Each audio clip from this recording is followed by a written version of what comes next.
कांग्रेस से अमर सिंह जी चुनाव लड़ सकते हैं? देखिए, सोनिया गांधी का मैं सम्मान करता हूँ और जो आदेश देंगे वो मैं करूँगा।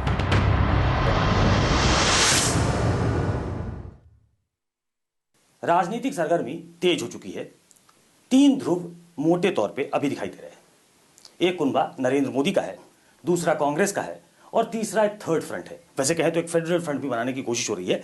हम आज बात कर रहे हैं एक ऐसी शख्सियत से जो राजनीतिक तिकड़म कहें उसमें बहुत माहिर माने जाते हैं और राजनीति पे उनकी तेज पकड़ भी है। हम बात कर रहे हैं अमर सिंह जी की।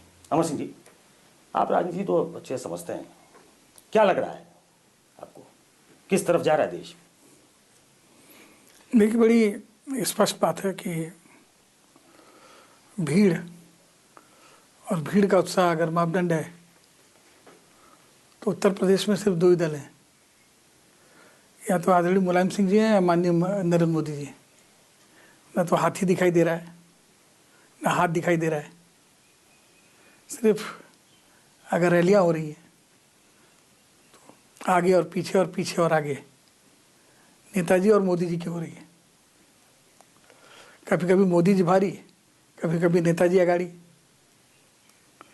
तो उस मानक के मुताबिक तो उत्तर प्रदेश की पूरी राजनीति का ध्रुवीकरण सिर्फ सपा और भाजपा के बीच में हो गया है। लेकिन सपा तो सत्ताधारी दल है ना, तो उसके साथ तो भीड़ अगर आती है तो लोग मान के चलते हैं कि ये सत्ता की भीड़ है। नरेंद्र मोदी की भीड़ थोड़ी बड़ी हो रही है, आपको लगता है कि वो एक फैक्टर हो गए? मैं नरेंद्र भाई का मेरे व्यक्तिगत मित्र हैं। मेरी गुजरात में अभी शादी हुई है और हमारे बड़े व्यक्तिगत संबंध हैं। बहुत आदर के साथ मैं कहना चाहता हूँ कि अगर हवा होती तो फिर दिल्ली में भी होती। दिल्ली में अरविंद केजरीवाल व्यक्तित्व के मालूम में नरेंद्र मोदी के मुकाबले क्या हैं। ये गुजरात के एक पुराने कवि सम्मेलन में कुमार विश्वास ने उनकी गुणगान करके बताया कि नरेंद्र मोदी भारत महान और नरेंद्र मोदी महान, कविता गा के कहा है उनके गुणगान में। तो व्यक्तित्व में तो कोई मुकाबला ही नहीं है केजरीवाल जी का और मोदी जी का। तो उनकी काफ़ी रैलियाँ हुई। तो झाड़ू जो है भारतीय जनता पार्टी के भविष्य पर झाड़ू नहीं लगा पाता। कम से कम नरेंद्र मोदी के आने से अमर सिंह जी, आपको जैसे पासवान जी जुड़ गए अभी, एक ज़माने में बहुत भला बुरा कह के कैबिनेट से निकले थे, अब कह रहे हैं कि देखिए विकास की बात कर रहे हैं, 2002 के बाद दंगे नहीं हुए हैं और अब एसआईटी ने उनको क्लीन चिट भी दे दी है। आपको लगता है कि इन सब से नरेंद्र मोदी का कद थोड़ा बड़ा हुआ है? ये देखिए, रामविलास पासवान जी स्वयं चुनाव हार गए, लालू जी की दया से राज्यसभा पहुंचे, हमारे बड़े भाई हैं वो भी। अब लड़के को स्थापित करने की जल्दी है। अगर लालू जी और पासवान और कांग्रेस का गठबंधन, उन्होंने छोड़ते हुए भी कहा कि मैं बार बार कांग्रेस से बात करना चाहता था, हमें समय नहीं मिला, हमारी गुहार को सुना नहीं गया, हम मजबूरी में जा रहे हैं। और जब वो पाकिस्तान गए थे, जनरल मुशर्रफ थे, तो उन्होंने अपना परिचय देते हुए कहा कि मुसलमानों को जब काटा गया तो मैं कैबिनेट से इस्तीफा दिया, इसे क्या कहते हैं, मैं हूँ वही रामविलास पासवान। तो प्रश्न ये है कि प्रश्न तो यही है ना अमर सिंह जी कि जो आदमी ये कह के कैबिनेट से बाहर जाता है, अगर वो उसी एनडीए में वापस चले आते हैं जिस एनडीए में वो थे, तो उससे एक सेंस लगता है कि देखिए, उससे एक सेंस तब लगे ना जब कोई मेजर प्लेयर के अंदर ये जागृति है। ममता में आ जाए, भारतीय जनता पार्टी में रही हुई है, नवीन पटनायक जी में आ जाए, वो भारतीय जनता पार्टी के गठबंधन में रहे हुए हैं, जयललिता जी में आ जाए, वह भी भारतीय जनता पार्टी से उस तरह का गुरेज उनका नहीं है। नरेंद्र मोदी जी के तो करुणानिधि ने तारीफ की कि हमारे पुराने मित्र हैं, अच्छे वर्कर हैं, भाई वो तो हार्ड वर्किंग है। मैं भी कह रहा हूँ पुराने मित्र, मैंने मेरे बड़े अंतरंग संबंध हैं, मैं भी कह रहा हूँ। मेरी अभी हाल में ही उनसे बात हुई थी।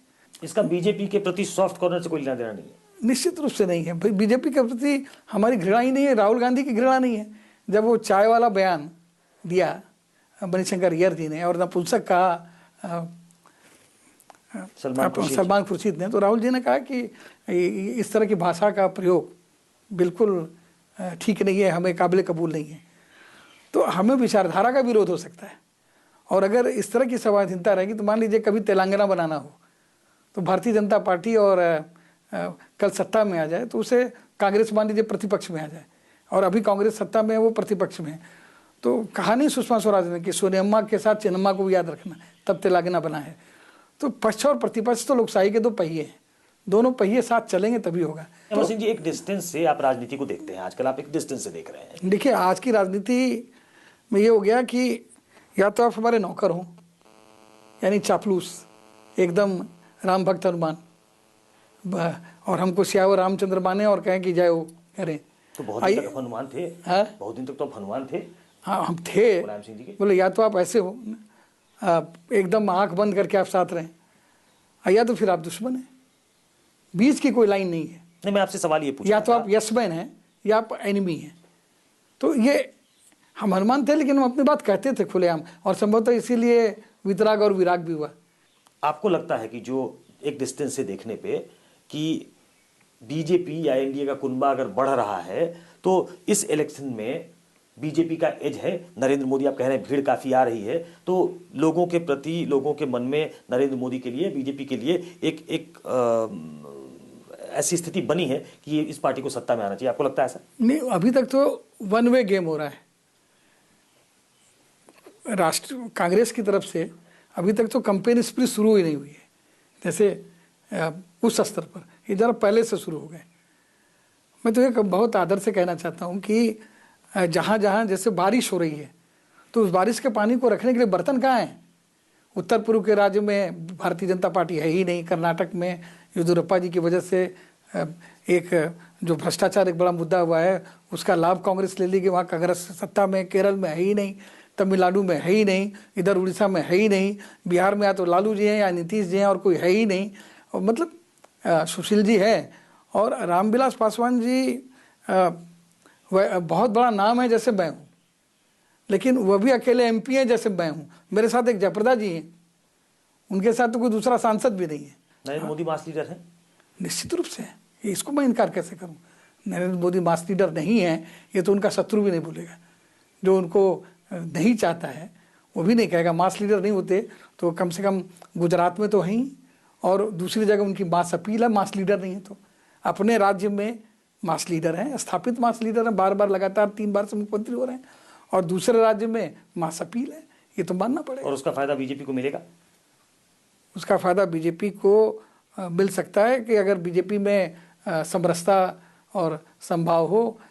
खबरें आती हैं कि आडवाणी जी को राज्यसभा भेजना चाहते हैं, वह लोकसभा लड़ना चाहते, खबरें आती हैं। मैं नहीं कह रहा हूँ, अच्छा आती हैं और छपती हैं, और आप लोग के हवाले से सुनने को मिलती है कि मुरली मनोहर जोशी किसी भी हाल में बनारस छोड़ करके कानपुर नहीं जाना चाहते, वो भी संघ परिवार के हैं। बनारस से अगर मोदी लड़ते हैं तो जीतेंगे? जीत सकते हैं, जीत सकते हैं। और मोदी, राजनाथ सिंह उसी तरह के नेता हैं जिस तरह से सोनिया गांधी और राहुल गांधी, कि आशुतोष खड़े हों, कोई खड़े हों। लेकिन कोई अनहोनी हो जाए तो मैं नहीं कह सकता मैं कोई, लेकिन अब कोई पूछेगा सोनिया गांधी रायबरेली से जीतेंगे, राहुल गांधी अमेठी से जीतेंगे? निश्चित जीतेंगे। उसी तरह से नरेंद्र मोदी जीत सकते हैं, जीतेंगे ये मैं नहीं कहूँगा, क्योंकि मैं भारतीय जनता पार्टी और संघ का प्रतिबद्ध संशोधक नहीं हूँ। अमर सिंह जी, मुलायम सिंह जी से संबंध ठीक हुए? अभी उन्होंने कुछ समय पहले कहा कि बहुत चापलूसी हो गई है, समाजवादी पार्टी में, सरकार में चापलूस भरे पड़े हैं। आपको लगता है चापलूस भरे पड़े हैं? देखिए, मैं समाजवादी पार्टी में दशकों तक रहा हूँ। उसके आंतरिक मामलों में मुखिया की टिप्पणी के बाद मुझे टिप्पणी करने का कोई अधिकार नहीं है, और वो बहुत मजे मजाए तपे तपाए पुराने नेता है। अगर उनकी ये अनुभूति है तो उस पर मैं टिप्पणी क्यों करूँ?